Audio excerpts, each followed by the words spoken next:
নড়াইলে দিন দিন জনপ্রিয় হয়ে উঠেছে সূর্যমুখী ফুলের চাষ। কম খরচে অধিক ফলন ও লাভবান হওয়ায় সূর্যমুখী ফুলের চাষে ঝুঁকছে জেলার কৃষকেরা।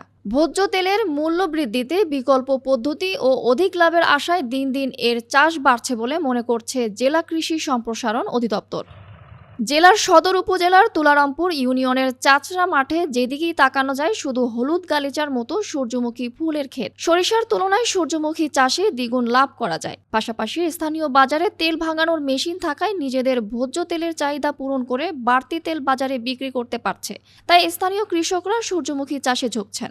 আশা করি ফুলের গাছ যেরকম দেখা যাচ্ছে, ফুল যেরকম দেখা যাচ্ছে, এতে খুব ভালো ফলন হবে। এটা নিজেরাও ভাঙ্গাচ্ছি, ভাঙ্গায় তেল বাজারে বিক্রি করতেছি, নিজেরা খাচ্ছি, খুবই ফলনের জিনিস। কৃষি বিভাগের তথ্য মতে গত বছরের তুলনায় এবছর তুলারামপুর ইউনিয়নের সূর্যমুখীর আবাদ দ্বিগুণ হয়েছে। কৃষি বিভাগ থেকে নিয়মিত পরামর্শ ও মনিটরিং এর পাশাপাশি প্রণোদনার আওতায় কৃষকদের সার ও বীজ দেওয়া হয়। আমরা প্রণোদনার অংশ হিসেবে কিছু সার এবং বীজ দিয়েছি।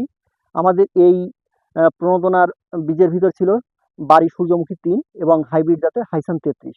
বাড়ি সূর্যমুখী ৩-এর একটা সুবিধা হচ্ছে এটা জীবনকাল অনেক কম এবং সাথে ফলনও বেশি হয়, তেলের পরিমাণও বেশি। নড়াইল সদরে সূর্যমুখীর আবাদ দিন দিন বৃদ্ধি পাওয়ায় এবং মাঠের অবস্থা দেখে এবছরও ভালো ফলনের আশা করছেন কৃষি কর্মকর্তারা। আসলে আমাদের পার্টনার প্রোগ্রামের আওতায় বাস্তবায়িত প্রদর্শনী এবং প্রণোদনা কর্মসূচির আওতায় আমরা কৃষকদেরকে সূর্যমুখীর বীজ এবং অন্যান্য উপকরণ প্রদান করেছিলাম, যেটা এখন মাঠে দণ্ডায়মান রয়েছে এবং যে মাঠে এখন যে পরিস্থিতি তাতে আশা করছি এখানে ফলন ভালো হবে।